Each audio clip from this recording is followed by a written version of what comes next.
So just to recap, I'm Johan Blumhardt, sales engineer for WatchGuard for the Northwest.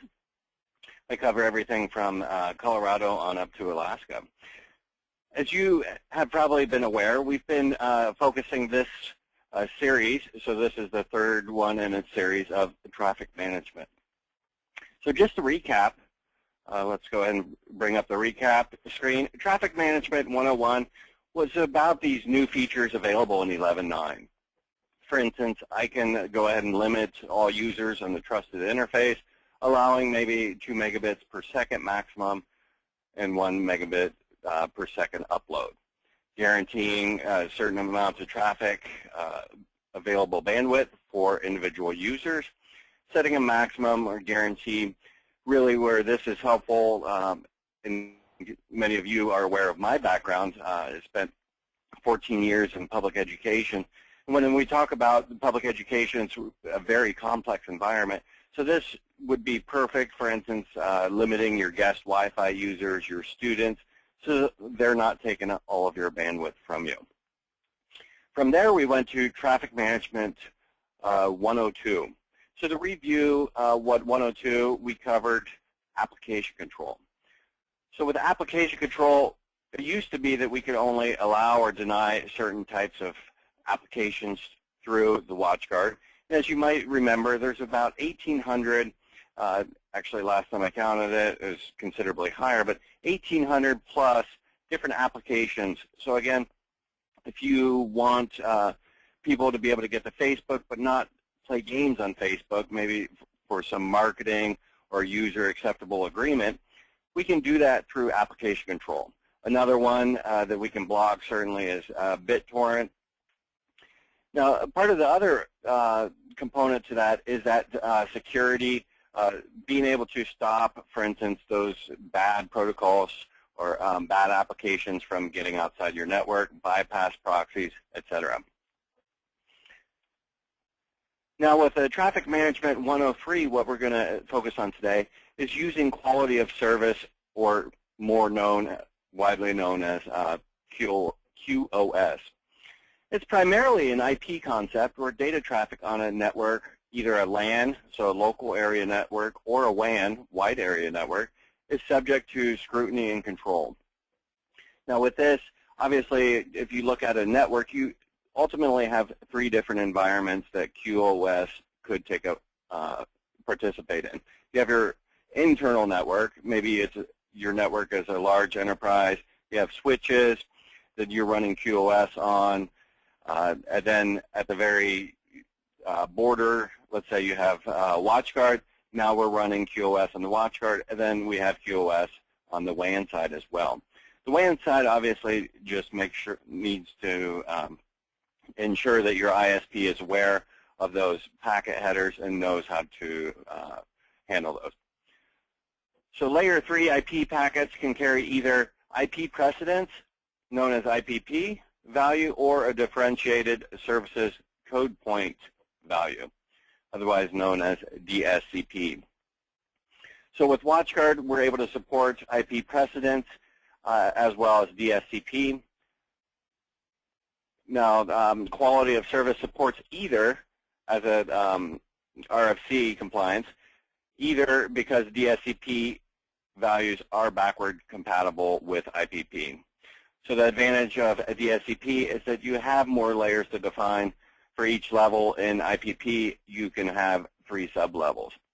Now, for the sake of today's demonstration and discussion, we're going to focus solely on IPP because that's going to be sufficient for most networks out there. So as you may recall, the series these webinars, we start out with a slideshow, and then we go into more of a hands-on approach and talk about how that can impact your, how you can use that, in this case, quality of service to improve your networks.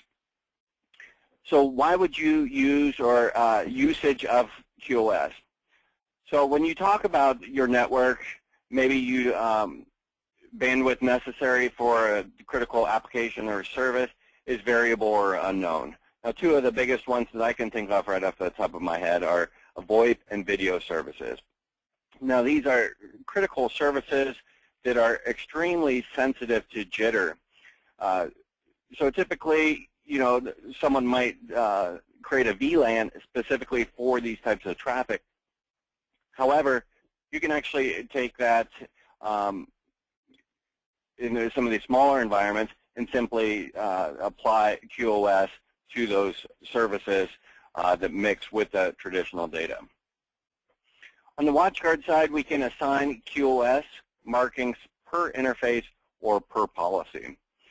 Now we'll go over why you would choose to do per interface or per policy. Now a tip on this, I actually came across this as I was working through things in my lab, because I went ahead and throttled down my WatchGuard so that it thought my network was considerably slower than what it was. And as I was monitoring through Service Watch, I recognized that it kept saying reconnecting, reconnecting, reconnecting. So my monitoring tools were having problems communicating with my firewall. Well, I went in and set up quality of service for that policy, and I'll show you how to do that. And all of a sudden, now we have uninterrupted access to that management interface. As I mentioned, today we'll focus on IPP QoS. As we look at the different priorities, there are a number of these tables that you see here readily available on the internet, but as a general rule of thumb, as we start to talk about QoS, everything is essentially going to be at a priority of 0. Now, the higher the priority you go, the more sensitive it is on your network, and the faster your devices are going to process those. So for instance, if it was a priority 7, it's going to process those packets over a priority 0. So again, just to clarify, everything is, once we set up quality of service within our networks, everything's running at a 0 unless we go ahead and increase that priority, and we'll show you how to do that today. So again, just to recap, we've gone through some of these steps with traffic management 101 and 102, but just to recap, because a lot of people aren't going to know how to properly use quality of service or traffic management, we just go ahead from WatchGuard and uncheck, or the default is that traffic management and quality of service features are not enabled by default. So to enable them, you just go to Setup, Global Settings. The Global Settings dialog box will appear. Select the Networking tab, and then just choose a check mark, Enable all traffic management and quality of service features that you see here. Click OK. Now that is a required step before you configure any traffic management or any quality of service features on WatchGuard. Now again, to use some of the newer services that we're talking about with application control, limiting it to maybe 2 megabits or 10% for Pandora, we want to make sure that the OS compatibility is 11.9 or higher. We can simply do that with Setup, OS Compatibility, 11.9. Now, just as a side note, I oftentimes hear from people that maybe they're still on E-Series or some of the legacy devices. Is there a way that we can go ahead and upgrade that configuration? Absolutely. If you send me an email, I will go ahead and send you step-by-step instructions on how to export those configuration policy and import that into a newer device. You can actually go back and forth between some of our devices very easily with WatchGuard. So as we look at the quality of service interface configuration, why we would choose to set up quality of service on an interface rather than a policy.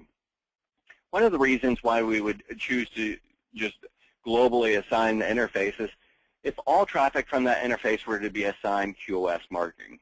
Now let's say you have a WatchGuard and you have port 4 that goes into maybe your VoIP system or goes into a switch, and your VoIP system's all has a separate network that's not VLAN, but a separate physical network, then we can simply assign QoS based on the interface. Maybe it's also that you have a guest Wi-Fi that is on, let's say, port 3. Well, then we can just go ahead and go to the network interface. We can select the marking type on there. So again, for today's demonstration, we're going to go ahead and choose marking type IP precedence. Now, under marking method, we have several different values. We can choose preserve, so we're not going to change the value. We're going to assign a new value, or we're going to clear the bit value. Now, if you have, let's say, switches that are assigning QoS at the switch level, maybe it's a switch port that's assigning it, we just want to go ahead and preserve that. We could also say, well, let's assign it, which we're going to do today, or let's go ahead and clear it. Maybe our ISP, for whatever reason, doesn't want us to send those QoS markings upstream. We can go ahead and clear that as needed. So again, to assign, we're going to go to policy. So now we're talking about the policy, individual policies. So as we look at WatchGuard, and we'll go into this as in our hands-on, we're going to look at that policy, and we're going to go advanced quality of service. We're going to select the marking type. So again, today we're doing IP precedence. We're going to choose to assign a marking. We're going to choose a value and prioritize traffic based on that QoS marking. And then obviously the big component to see whether or not our actions are taking effect and how that affects traffic, we're going to look at the traffic, monitor that traffic through the FireBytes System Manager and specifically through the Service Watch. So at this point, I'll go switch over to my live environment. So what I have running here is a VMware workstation that's going through a virtual XTM on here. We also have Dimension. So it's a nice way to have a test lab environment. Some of you, if you're resellers, you might want to look at or think about having an environment like this where I can change anything and I can see the impact of those changes. So just to recap, we went to Setup, Global Settings, Networking, Checkbox, or enable the check to enable all traffic management and quality of service features. That's the first step. Then we check the OS compatibility. So again, just to verify we are 11.9 or higher. So from there, we went into, I went ahead and slowed down my network considerably so that what I do has more extreme impact. So as you look at this, we have, I set a speed limit on interface 1 of 1,500 kilobits per second on here. And I'm going to go ahead and say IP precedence preserve, and I'm going to prioritize traffic based on that quality of service marking. So that's kind of the overhead view. Now, as I mentioned, I was doing some testing in here, and all of a sudden I saw this could not connect, trouble connecting between my FireBytes System Manager, specifically with Service Watch, to my firewall. So I had trouble connecting, so I said, well, gosh, let's go ahead and, under this WatchGuard management rule, let's assign QoS markings for that, which I would encourage a lot of you, most of you to do in your networks. For whatever reason, let's say you had a network flood, the number one reason or thing that you need to be able to do is reach your switches as well as your firewall. So as we look at, for instance, the quality of service, as we can see here, we're going to override per interface setting. So regardless of what interface this is going in or out at, we're going to assign it, again, IP precedence, IPP, assign, and we're going to choose the highest level. Now, whether it's a 6 or a 7, that's kind of the industry standards between your network traffic. So again, with WatchGuard, I'm going to assign that as my highest level because regardless of any traffic that's going through my network, I need to be able to get to my WatchGuard and be able to manage it. And I'm going to say QoS marking. Now, custom value allows you to put your value here, but we're just going to select QoS marking. And that resolved all of my issues with reconnecting through these tests. So the other thing that I did, step 2, was this DNS proxy. As many of you are aware, DNS is a very critical component, protocol with network traffic. So one of the first things users are going to do, launch a browser, and let's say they try to get to Google, it needs to resolve that IP address. So again, extremely critical on what's going on in the network. Now, in terms of how that traffic relates to other traffic, typically is about a 2. And I can send you that table, which is also available in our help documents as well. So again, I'm going to assign this rather than just a 0, which would be normal traffic. I'm going to go ahead and elevate that slightly for DNS so that anyone can look up DNS requests. Now, in this case, we're going to use FTP as sort of the bad guy, the traffic hog on my network. So as I look at quality of service, I just have the basic, and again, if you recall, everything's going to basically be running at the 0 value if I don't have any value assigned to that. So again, this is just running at 0. And then my proxies are going to be the traffic that I want to get through. So again, my HTTP and HTTPS, because we have, again, so many websites going to that HTTPS model. In fact, if you look at our newer models, I'm not sure if you read the release, but we have the M400 and M500 brand new on the market right now that the speeds are through the roof. They're using the Quick Assist Intel technology to be able to handle that decryption, encryption on the fly a lot better.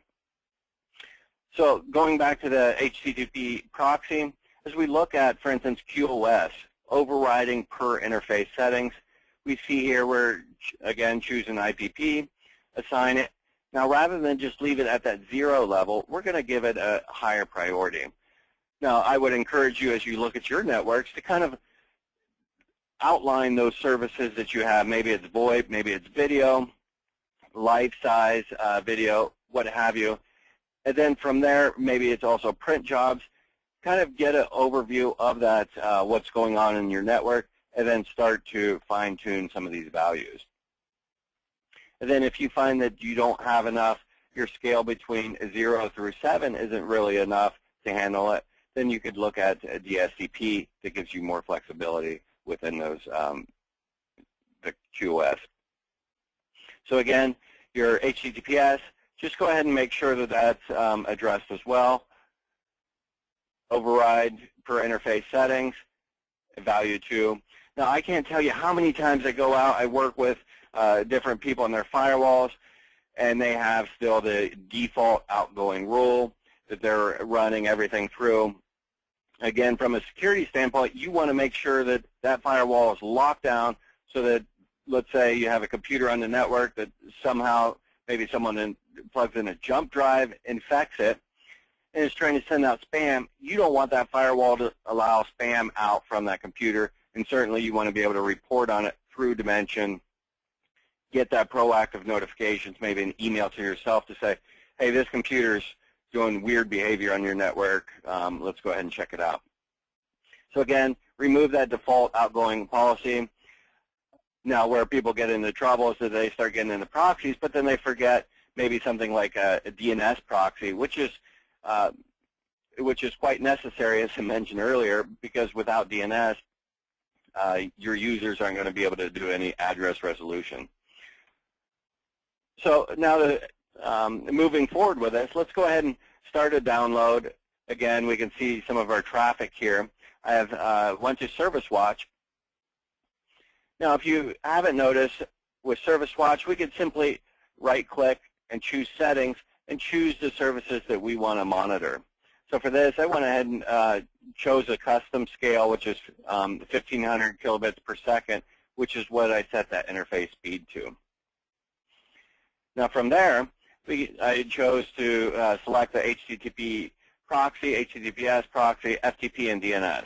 So as we look at this, we can see live data or our traffic as it's coming through.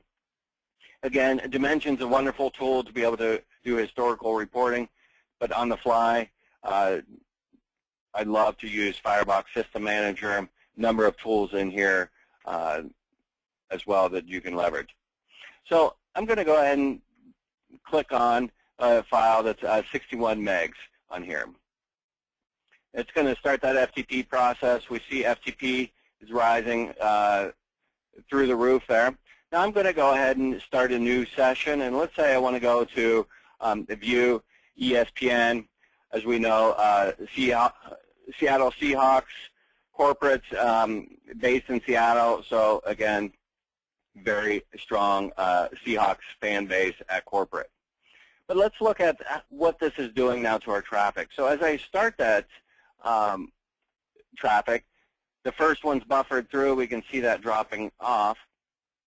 Now, as it's coming through the video's loading, we can actually see how the FTP has dropped down to 181, and ultimately HTTPS proxy has full reign to take all the traffic that it wants in that network.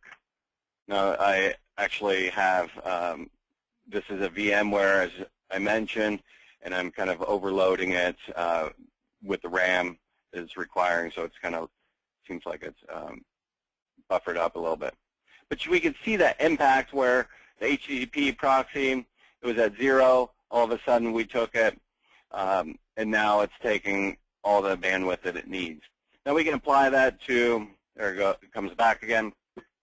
We can apply that to all sorts of avenues or network traffic within the network. Maybe it's a VoIP traffic, maybe it's video. So again, we can see real clearly now how our FTP proxy just dropped down. It's still using some, but it's giving all priority to the HTTP proxy. And again, that's not much traffic for some of this high-def video out there. But you can easily see how that impacts that live traffic. So at this point, I wanted to wrap up, but did want to encourage you to keep your eye out for that link that we'll send out for the YouTube recording, as well as if you have any topics that you would like to see in the future covered in these FireBytes sessions. Again, it's just meant to be kind of a quick snippet of information that you can hop in, hop out, and hopefully glean something to help you be a WatchGuard system administrator. So hopefully these sessions are helpful for you. And again, if you have any questions or you want to go ahead and have any suggestions, I'll throw out my email address here real quick, and you can go ahead and email me, and we'll take your suggestions for future sessions.